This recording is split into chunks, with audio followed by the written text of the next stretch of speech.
খাদ্যনালীতে ফাতর ছিল, ওইটা অপারেশনটা সৌদি আরবে হয়েছিল, ওইখানে ভালোভাবে অপারেশনটা করেন। আমি যদি মারা যাই বা আপনি যদি মারা যান, তাহলে আমাদের যে পরিবার আছে, সন্তান আছে, বউ বাচ্চা আছে, মা বাবা আছে, তাদের অবস্থাটা কি হবে একবার কোনোদিন চিন্তা করছেন? এই চিন্তাটা আমরা করেছি এবং কি আজকে আমরা এমন একটা জায়গায় যাব, এমন একটি অসহায় পরিবারের সাথে আপনাদেরকে পরিচয় করিয়ে দিব, চোখের পানি ধরে রাখতে পারবেন না। যেই মানুষটা ক্যান্সারে আক্রান্ত হয়ে প্রায় একটা বছর ঘরে শুয়ে রয়েছে, কখন তার মৃত্যু হবে এই চিন্তার মধ্যে পরিবার রয়েছে। পরিবারের যে ছেলেমেয়েরা রয়েছে, বউ বাচ্চা রয়েছে, এরা কিভাবে চলতেছে একমাত্র আল্লাহই ভালো জানে। সেই মানুষটা আগে ড্রাইভিং করতো, অটো চালাইতো, সে অটো চালিয়ে পরিবারের সদস্য যারা আছে তাদের খাবার দাবারের ব্যবস্থা করত। আজকে যখন সে বিছনায় শুয়ে গেছে, তার পরিবারের অবস্থাটা কি, সব কিছুই আমরা আপনাদেরকে A to Z দেখাবো। পাশে রাশেদ আছে। রাশেদ, আজকে আমরা যাচ্ছি জমিয়ারগাঁও, যে কামরুল রয়েছে ক্যান্সারে আক্রান্ত একজন রোগী, সেই রোগীকে আমরা দেখার জন্য যাচ্ছি, তার পরিবারের যে অবস্থা এগুলো সম্পর্কে আমরা তুলে ধরার জন্য যাচ্ছি। এই বিষয়ে একটু আসলে যার কথা দোস্ত তুই এতক্ষণ পর্যন্ত বললি, সে মানে গাড়ি চালাইতো মূলত, হ্যাঁ, হঠাৎ করে অসুস্থ হয়ে গেছে। আসলে অসুখ বিসুখ বলে হয়ে আসে না, রাইট। তার শারীরিক অবস্থা খুবই খারাপ এবং সে ক্যান্সারে আক্রান্ত। এখন তার অসহায় পরিবারটা দেখার জন্য আমরা যাচ্ছি। যতটুকু সম্ভব আমাদের পক্ষ থেকে আমরা করব। দেখা যাক এখন বাকিটা সেখানে গেলে আমরা সেটা সম্পর্কে জানতে পারবো বিস্তারিত। এটাই দেখলে কেমন জানি লাগে, মানে তার যে একটা অবস্থা, একটা ছেলে তত্তাজা ছিল, কিরকম একটা সুস্থ ছিল, সেই ছেলেটা আজকে দীর্ঘ একটা বছর পর্যন্ত ক্যান্সারে আক্রান্ত হয়ে মানে কখন মৃত্যু হবে এর অপেক্ষায় রয়েছে। এর চাইতে যন্ত্রণাদায়ক, এর চাইতে কষ্টদায়ক এই পৃথিবীতে আর কিছুই হইতে পারে না। প্রথমে যেই কথাটা বলছি, আমি যদি মারা যাই এই মুহূর্তে, সবচাইতে কষ্ট কার হবে? আপনি যদি এই মুহূর্তে যদি মারা যান, দুনিয়া থেকে যদি আপনি শেষ নিঃশ্বাস যদি ত্যাগ করেন, তাহলে সবচাইতে বেশি কষ্ট কে পাবে? দেখেন, আমি নিঃসন্দেহে বলতে পারি, আমি যদি এই মুহূর্তে দুনিয়া থেকে যদি চলে যাই, সবচাইতে বড় ক্ষতিগ্রস্ত হবে আমার দুইটা সন্তান আছে, তারাই মানে পরিবার, আমার পরিবার। তাহলে আপনি যদি চলে যান, তাহলে সবচাইতে বেশি ক্ষতিগ্রস্ত কে হবে? তো আশা করতেছি ব্লগটা কন্টিনিউ করবেন, দেখবেন আমরা তাদের বাড়িতে যাচ্ছি। আর একটা কথা বলি দোস্ত, হঠাৎ করে মৃত্যু হলে সেটা সহ্য করা যায়, হ্যাঁ, কিন্তু লোকটার মৃত্যুর মানে টিকিট সে পাই গেছে, সে জানে গেছে সে মারা যাবে, এর চেয়ে কষ্ট আর কিছু হইতে পারে না। কষ্ট আর কিছু হইতে পারে না। কিন্তু তারপরে এখন মৃত্যুর ঘন্টা সে গুনতেছে এখন। হ্যাঁ, মানে তার ক্যান্সার হয়ে গেছে কই, হ্যাঁ, মানে এটার মতো মানে হৃদয় বিতরক মানে ঘটনা, মানে যে মৃত ব্যক্তিও সে জেনে গেছে সে মারা যাবে, মানে এই কষ্ট প্রত্যেকটা সেকেন্ড সে অতিবাহিত করতেছে। মানে তার মাথার মধ্যে একটা চিন্তা, আল্লাহর কাছে সে কি জবাব দিতে করবে, এটাই মাথার মধ্যে এখন ঘুরপাক খাচ্ছে। তো আমরা যাব এখন সে পরিবারের সাথে আপনাদের পরিচয় করিয়ে দিব। একটা কথাই বলবো, আসলে আমরা ওই পরিবারেরই নাম্বার দিব আসলে। তো আসলে যারা ভালো লাগবে, যাদেরই ভালো লাগবে, দেখে দয়া লাগবে যে কিছু দান করার জন্য, তারা চেষ্টা করবেন কিছু দান করার জন্য। আমরা সব কিছু আপনাদেরকে A to Z দেখাবো। আমরা এই মুহূর্তে রয়েছি এখানে একটা মুক্তিযোদ্ধা স্মৃতিসৌধ, আমরা এদিক থেকে যাচ্ছিলাম। আসলে মুক্তিযোদ্ধা স্মৃতির সম্পর্কে কিছু একটা তথ্য দিই না দোস্ত। হ্যাঁ, আমি যতটুকু জানি ইতিহাস থেকে, এখানে গণকবর দেওয়া হয়েছে। হ্যাঁ, মানে এখানে মুক্তিযুদ্ধকে পাকিস্তানি হানাদারের বাহিনীরা মাইরা একসাথে 100 জন লোকের এখানে গণকবর দিছে। সেই হিসাবে এখানে একটা মুক্তিযুদ্ধ স্মৃতিসৌধ তৈরি হয়েছে এই জায়গাটার মধ্যে, এখানে গণকবর দেওয়া হয়েছে। আচ্ছা, আমি ইতিহাসটা জানলাম, গণকবর দেওয়া হয়েছে। এখন তো বর্তমানে গণকবর যেদিকে দেওয়া হয় ওইদিকে তো আসলে একটা পার্কের মতো সিস্টেম হয়ে যায়, যে কোথাও একটা পার্কের মতো সিস্টেম হয়ে যায় আসলে। তো আমরা এখন রওনা দিব, আশা করতেছি আপনারা আমাদের ব্লগটি কন্টিনিউ করবেন। আজকে সাইফুল ভাই সহ, রাসেল ভাই সহ আমরা চলে আসছি কামরুল ভাইয়ের বাসা। আসসালামু আলাইকুম। কি অবস্থা, আপনারা ভালো আছেন? আলহামদুলিল্লাহ। আলহামদুলিল্লাহ ভালো আছি আমরা। কামরুলের কি হন? তোমার বাপ না? কামরুল কি তোমার বাবা? আচ্ছা আচ্ছা, তোমার বাবা কামরুল না? এখন আম কোথায় থেকে খাইতেছো? আম কোথায় থেকে? হ্যাঁ, এই যে দেখেন, এটা হচ্ছে কামরুলের সন্তান। হ্যাঁ, কামরুলের সন্তান। তোমার কি হয়?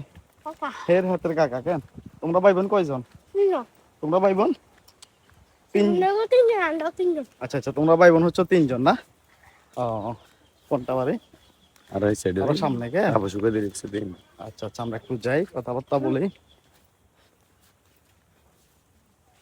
তোমার কি হয়? তোমার কাকা? কেন? আচ্ছা,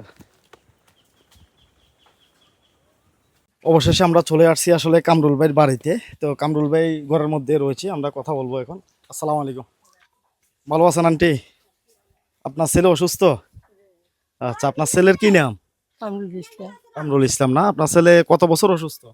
এই এক দুই বছর আড়াই বছর আর আড়াই বছর টানে সৌদি গেছিল গেছি আর কিনে অপারেশন করছে অপারেশনে কিনে কিচ্ছু হয় না অনুমাতে এবার দেশে আনছি আজ এক বছর এই রোজাতে আর বছর রোজাতে অপারেশন করছিলাম গত বছর এক হ্যাঁ। বছর হয়েছে অপারেশন করছেন? যে 1 বছরে 3 মাস এবারে অনেক হুতেরে আলাম আপনার কি কি হয়েছে বলছিল?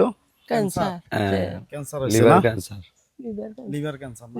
যাক, এটা আসলে খুবই খতরনাক একটা রোগ, আমরা বাংলাদেশে ইতিমধ্যে দেখতেছি। শুক্রবারে একে সারি গেছিল এবারে মুসল্লি বেগুনে টুবা টাবা করাইছি উঠি টানি করাই লাইছি বেগেন করিয়ে লাইছি অনাল্লা নিয়ে সিন কটু লাইছি নিয়ে সি আনি কিছু খাইতে পারেন না মানে একদম শেষ অবস্থার মধ্যে রয়েছে। এই অবস্থায় কি কোনো চিকিৎসা চলতেছে না? না চিকিৎসাও এবারে আগে এক বেড়াই 10,000 দিছিল সেগুন্দি অনানের খাদ্য সেলাইনি গিয়া এই 1200 টাকা দিয়ে দি মারি গিয়া আচ্ছা আচ্ছা, একটা লোকে দিছিল, ওইগুলা দিয়ে কোনো রকম চিকিৎসা চলতেছে। একটা পরিবারের আসলে কি একটা অবস্থা, এটা আমরা যদি এখানে না আসতাম তাহলে কোনোদিনও আসলে সেটা বিশ্বাস করার মতো না। তো ওনার ছেলে মেয়ে কয়জন? ছেলে মেয়ে 3 জন। কামরুলের ছেলে মেয়ে 3 জন। এটা কত নাম্বার? ইয়ে বগা তুমি বড় না? তোমার কি নাম? রায়হান। তোমার নাম রায়হান না? তুমি লেখাপড়া করো? জি। কোন ক্লাসে পড়ো? প্রথম জমাতে। প্রথম জমাতে পড়ো না? প্রথম জমাতে পড়ে। আর বাকিগুলা ছোট? বাকিগুলা হচ্ছে যে ছোট। আচ্ছা, ঘরে একটু লাইট দেন, আমরা একটু আসতেছি। লাইট দেন। সত্যি আসলে কতটা যে কষ্টর, কতটা যে আসলে বেদনাদায়ক, মানে না আসলে একটা জায়গায় বোঝা যায় না নাকি? না, অবশ্যই একটা পরিবার যে কিভাবে চলতেছে, আল্লাহ কিভাবে চালাইতেছে একমাত্র আল্লাহ ছাড়া কেউ এটা জানে না। আল্লাহ ভালো জানে, আল্লাহর কাছে যেভাবে ভালো লাগে। হ্যাঁ। আসসালামু আলাইকুম। সালাম। আছি কেমন? ভালো আছে? আলহামদুলিল্লাহ ভাই সিনজস না আমাদের? সাইফুল ভাই না হ্যাঁ। চিনছি আন্দাজে চিনছি না সাইফুল ভাই তো সিনজস। ভাই চিনছি একসাথে কত চলাফেরা করছি রাস্তাঘাটে, কত দেখা সাক্ষাৎ হয়েছে মাদ্রাসা চিনছি না একসাথে। হ্যাঁ লেখাপড়া, মাদ্রাসা চিনছি না হ্যাঁ, একসাথে লেখাপড়া করছি, আল্লাহ দোয়া একসাথে করেন না। চলাফেরা। মাফ করে দিন আরে দোয়া দোয়া, আল্লাহ আল্লাহ তোরে সুস্থ করক, এই আশা আমরা করি। আল্লাহ তোরে ভালো করক, ভাই এই আশাই করি। রাস্তাঘাটে দেখা হইতো, চলাফেরা করতাম একসাথে, আমার বাড়িও বেড়া বাড়িয়ে একসাথে কত চলাফেরা করছি যখন এতে গাড়ি চালাইছি বিদেশ যাওয়ার আগে। বিদেশ যাওয়ার আগে আজকে তোর এই অবস্থা। আমিও চাকরি করি, আমিও বাড়ি ঘরে থাকি না, এই কারণে আসা হয় না। তো হঠাৎ করে ভিডিওগুলো সোশ্যাল মিডিয়াতে দেখলাম, এখন পাশের একজন ভাই বন্ধু মানুষ না আসি কি আর পারে।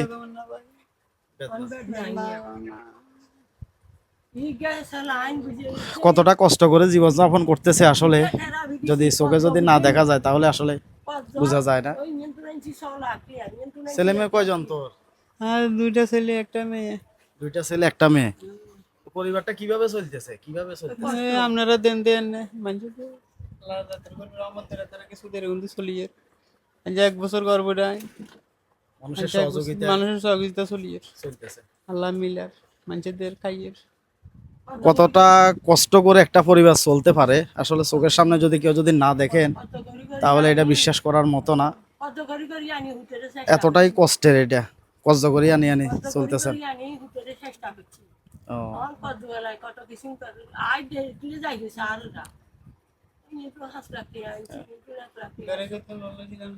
লোন করতে পারি না লোন চলে, লোন শোধ করতে পারি না কিন্তু 5 লাখ টাকা লোন অপারেশন করছিলাম আরে এগুলো শোধ করতে পারি না মানে এরা সাবদের খালি লোন দিতে পারি নাই। আপনার পরিবারের যদি আপনি যদি এইভাবে অসুস্থ হয়ে পড়েন, এইভাবে যদি বিস্তার সাথে লেগে যান, তাহলে আপনার পরিবারটা কিভাবে চলবে? বউ বাচ্চা কিভাবে খাবে? তাদের ভবিষ্যৎটা কি? সহযোগিতার হাত অবশ্যই বাড়াই দেওয়া লাগবে। আমরা বিকাশ নাম্বার দিয়ে দিব, আপনাদের যে বিকাশ নাম্বার থাকবে বিকাশ নাম্বার দিবেন। কারণ হচ্ছে অনেক প্রবাসী বাইরে আছেন যারা মানুষকে নিঃস্বার্থভাবে সহযোগিতা করেন, আল্লাহর বাস্তে দান করেন। এই একজন মানুষকে দেখলে কান্না মায়া লাগবে। লিভার ক্যান্সারে আক্রান্ত, বাংলাদেশে সবচাইতে। কাটি ফালা দিছে খাদ্য নালি প্লাস্টিক লাগাই দিছে, প্লাস্টিকই নষ্ট হয়ে গেছে, ডাক্তার কইছে খাদ্য নালীতে প্লাস্টিক লাগাইছে। হ্যাঁ খাদ্য নালি কাটি ফালা দিছে দিবার পরে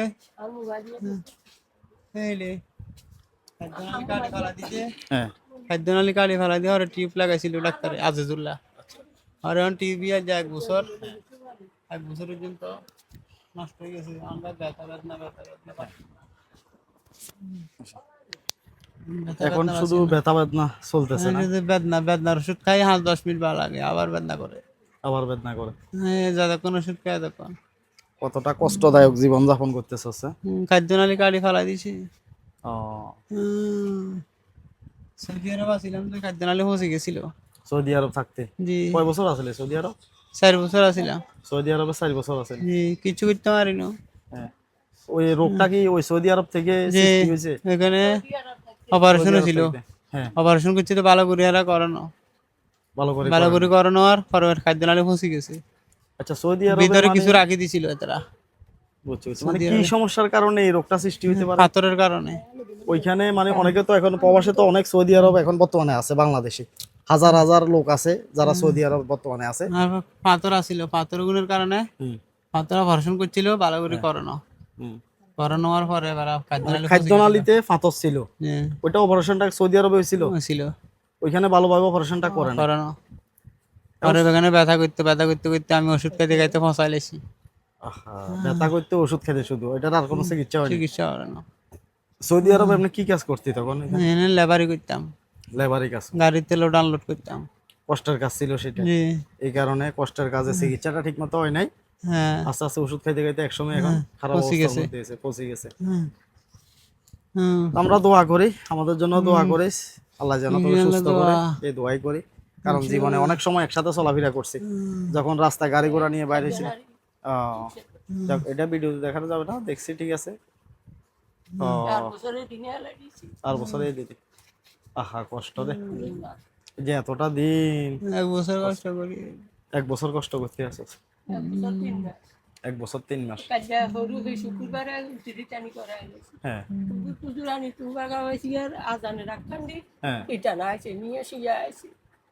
আর একজন হাইরে হুজুর রাতলা যখন গ্রামীণ লাগুন হয়াত যদি শেষ হয়ে যায়, কেউ ধরে রাখার নাই। ভাই এখন আমি বাচ্চা গুণের লাই বলি, তার যে বউ বাচ্চা আছে, তার সন্তানেরা 3 জন, তার ওয়াইফ কিভাবে চলবে? তার মা সহকারে 4টা মানুষ কিভাবে চলবে? 5 জন পরিবারে, 5 জন, 5টা মানুষ কিভাবে এই দুনিয়াতে চলবে? পানিও খাইতে পারলে ভাই আটকে যাবে গলাতে, পানি খাইলেও আটকে যায়, গলা মালা হয়ে যাবে। দুনিয়াতে মানুষ আল্লাহ কারো না কারো মাধ্যমে মানুষের বাঁচাই রাখেন, মানুষের খাওয়ান। আমাদেরকে মহান আল্লাহ তাআলা পাঠিয়েছেন এখানে। আমরা উসুল্লাহ, দান করার মালিক হচ্ছেন আপনারা। দয়া করে সহযোগিতা করবেন, দান করবেন। আমরা এখানে তাদের একটা বিকাশ নাম্বার দিয়ে দিতেছি। কার নাম্বার আছে? বিকাশ নাম্বার আপনার আছে? বাবির আছে বিকাশ নাম্বার? আছে। কামরুলের আছে? নাম্বারটা কি মুখস্থ আছে? আচ্ছা, নাম্বারটা একটু বলতে দিন। 017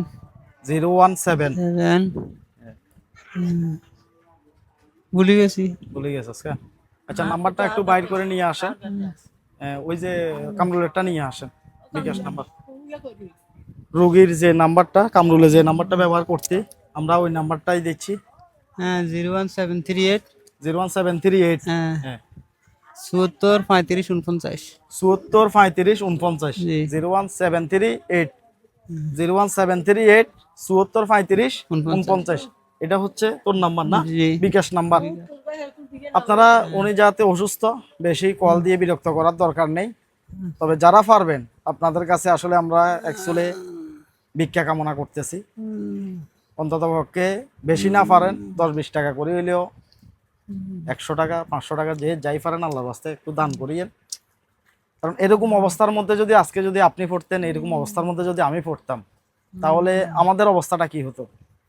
দুনিয়ার মায়া সবাই ত্যাগ করবে, কিন্তু পরিবারের যে বাচ্চা রয়েছে, পরিবারের যে অন্য সদস্যরা রয়েছে, তারা কিভাবে এই দুনিয়াতে চলবে? এই কথাগুলো মাথায় নিয়ে নিজের পরিবারের কথা চিন্তা করে, আজকে যদি আপনার পরিবারের কোনো সমস্যা হয়, হয়তোবা মহান আল্লাহ তাআলা চাইলে আমরাও হয়তোবা আপনার পাশে গিয়ে দাঁড়াবো, আপনার পাশেও আমরা দাঁড়াবো। কিন্তু এই মুহূর্তে যাতে আমরা কামরুলের পাশে দাঁড়ানোর জন্য আসছি, সহযোগিতার জন্য আসছি, সর্বোচ্চ সহযোগিতা করার চেষ্টা করবেন। আমরা পরবর্তীতে আপডেটে জানিয়েও দিব যে কত টাকা সে পাইছে, কারা কত টাকা পাঠাবেন, সবগুলো আমরা পরবর্তীতে এসে আপডেটগুলো আমরা জানানোর চেষ্টা করব। কামরুলের যে বিকাশ নাম্বারটা দিয়েছে সেটাতে সবাই সহযোগিতা করবেন, সবাই আল্লাহর বাস্তে কিছু দান করবেন। খুবই খারাপ লাগতেছে ভাই, একসাথে চলাফেরা হয়েছে অনেক বছর একসাথে চলাফেরা হয়েছে, রাস্তাঘাটে একসাথে দেখা সাক্ষাৎ হয়েছে। আজকে আমি একদিকে, হাতে একদিকে। সহযোগিতার হাত সবাই একটু বাড়িয়ে দিয়েন। নাম্বার তো বলা হয়েছে 01738 নাকি 01738 49 74 49।